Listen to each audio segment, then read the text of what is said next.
চলে আসলাম আরেকটি নতুন আপডেট নিয়ে। কি আপডেট নিয়ে এসেছি সব বলবো। তোমাদের যারা যারা রেলওয়ে অ্যাসপিরেন্ট আছো তাদের জন্য এই আপডেটটি, যে তোমাদের খুব শীঘ্রই কিন্তু আরআরবি যে গ্রুপ ডি আছে, গ্রুপ ডির জন্য কিন্তু তোমাদের নোটিফিকেশান আসতে চলেছে খুব তাড়াতাড়ি।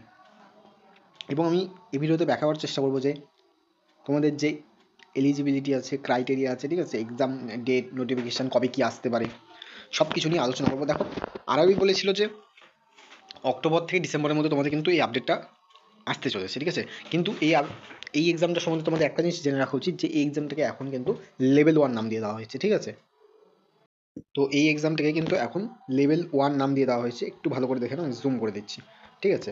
তো এর নোটিফিকেশান কী কী আসতে পারে, যে তোমাদের মানে এক্সামিনেশন যে নোটিশটা আসতে পারে সেটা হচ্ছে তোমাদের আর কী কী লাগে। এডুকেশন ক্রাইটেরিয়া তোমার দেখো, এখানে একটা ভ্যাকেন্সি থাকবে ক্লাস 10 পাস প্লাস আইটিআই, ঠিক আছে।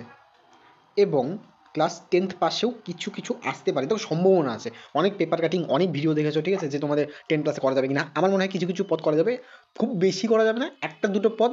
যদি তোমার 30,000 ভ্যাকেন্সি বেরোয়, তার মধ্যে 5,000 ধরে নাও তোমার সেই মানে নন টেকনিক্যাল পোস্টের জন্য, মানে যার 10 পাস 12 পাসে তোমরা অ্যাপ্লাই করবে। আর বাদ বাকি যেগুলো থাকবে ম্যাক্সিমাম ক্ষেত্রে আইটিআইদের জন্যই থাকবে, ঠিক আছে। তোমরা এখানে কী কী পোস্টে আবেদন করতে পারবে, অনেক রকম পোস্ট আছে, ঠিক আছে, প্রচুর রকম পোস্ট আছে তোমাদের। তো তোমাদের দেখো এখানে কী কী এক্সাম হয়।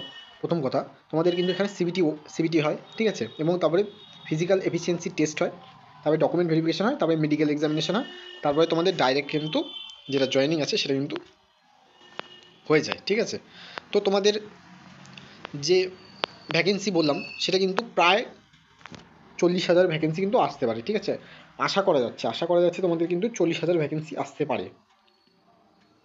এবং তোমাদের যে এজের ব্যাপারটা আছে, এজের ব্যাপারটা আমি একবার ছোট্ট করে বলে দিই, যে তোমাদের এজের ব্যাপার 18 থেকে 33 বছর পর্যন্ত তোমরা কিন্তু এজের যারা আছো তারা কিন্তু অ্যাপ্লাই করতে পারবে। এবং ওবিসির জন্য 3 বছরের ছাড় এবং এসসির জন্য 5 বছরের ছাড়, এটা আশা করি সবাই জানে, ঠিক আছে। এবং তোমাদের আরেকটা বিষয় যেটা মাথায় রাখতে হবে সেটা হচ্ছে তোমাদের যে নোটিফিকেশান আসার সম্ভাবনা আছে। দেখো, নোটিফিকেশান খুব তাড়াতাড়ি চলে আসবে, কারণ অক্টোবর থেকে ডিসেম্বরে আরআরবি বোর্ড বলে এসেছিলো যে কোনো সময় চলে আসতে পারে, ঠিক আছে। দেখা গেল তোমাদের আজ হচ্ছে ডিসেম্বরের 4 তারিখ, আমার মনে হয় ডিসেম্বরের 15 তারিখের মধ্যে তোমার একটা নোটিফিকেশান চলে আসবে তোমাদের কাছে, যে সেখানে কী আছে না আছে সব বলে দেওয়া হবে। মানে 15 তারিখের মধ্যে সম্ভাবনা আছে তোমাদের ডিসেম্বরের একটা নোটিশ চলে আসার, ঠিক আছে। তো আজকের ভিডিওটা এই পর্যন্ত। কোনো রকম ডাউট থাকলে আমাকে কমেন্ট সেকশন জিজ্ঞাসা করো, আমি সেই সব ডাউট তোমাদের ক্লিয়ার করার চেষ্টা করবো। আর ভ্যাকেন্সি তোমরা মানে ধরে নিয়ে চলো 40,000 প্লাস কিন্তু ভ্যাকেন্সি থাকবেই, ঠিক আছে। তো আজকের মতো ভিডিওটা এই পর্যন্তই। কোনো রকম ডাউট থাকলে আমাকে কমেন্ট সেকশনে অবশ্যই জিজ্ঞাসা করবে।